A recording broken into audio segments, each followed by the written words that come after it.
ऐं कुनरी जा मिर्च सॼी दुनिया में मशहूरु आहिनि। एशिया जी सभ खां वॾी मिर्च मंडी कुनरी में हिकु ॾींहुं अंदरि मिर्चनि जो अघु फ़ी मण ते 10,000 रुपया घटिजी वियो आहे।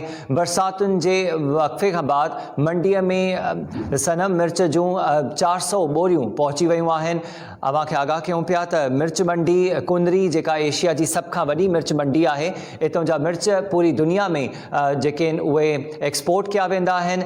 मिर्चनि जे अघ में फ़ी मण ते 10,000 रुपया घटिजी वियो आहे। बरसाति खां पोइ आबादगारनि जो चवणु आहे त उहे मिर्च ख़राबु थियण जे डप खां उन्हनि वॾे तादाद में मार्केट में मिर्चनि जो आणे छॾियो आहे फसल, जंहिंखां पोइ जेको क़ीमत आहे जेका उनजो अघु आहे उहो घटिजी वियो आहे।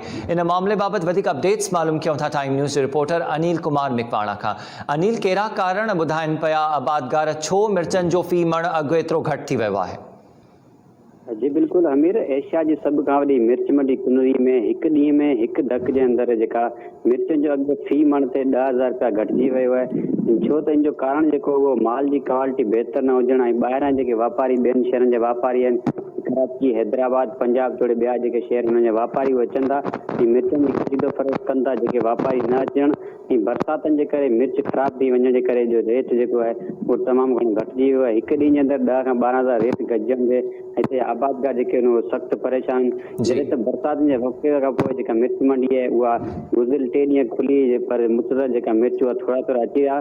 पर अॼु जेका आहे मिर्चनि जो 400 बोरियूं जेके आहिनि मिर्च मंडी में पहुतियूं आहिनि, जंहिं बाद जेको मिर्चनि जो अघु घटि हुजण जे करे जेका आबादगार आहिनि उहे सख़्तु परेशान थी विया आहिनि। जेके सख़्तु परेशान थी विया आहिनि, मायूस थी मोटिया आहिनि। जॾहिं त जेको अघु 10,000 किरण बाद जेका मिर्चनि जो फ़ी मण त हींअर अघु जेको आहे उहो 20,000 रुपया थी वियो आहे। जी अमीर, अपडेट करण लाइ महिरबानी अमान जी। ॻाढ़ियुनि मिर्चनि जो फ़ी मण अघु हाणे 20,000 रुपया थी वियो आहे। पहिरां 30,000 रुपयो हो ऐं 10 खां 12,000 रुपया अघु सस्तो थियण खां पोइ हिन वक़्तु माण्हू परेशान बि आहिनि। आबादगारनि जो चवणु आहे त मिर्च ख़राबु थियण जे डप खां उन्हनि वॾे तादाद में ॻाढ़नि मिर्चनि जूं बोरियूं मार्केट में आंदियूं आहिनि। ॿाहिरां वापारी न पिया अचनि बरसातुनि जे करे। मिर्चनि जी क्वालिटी बहितर न हुअण करे बि फ़ी मण ते 10 खां 12,000 रुपया सस्तो थी वियो आहे अघु, जंहिंखां पोइ कुनरी जा जेके मिर्च आहिनि उहे वॾे तादाद में वापारी ख़रीद करे रहिया आहिनि।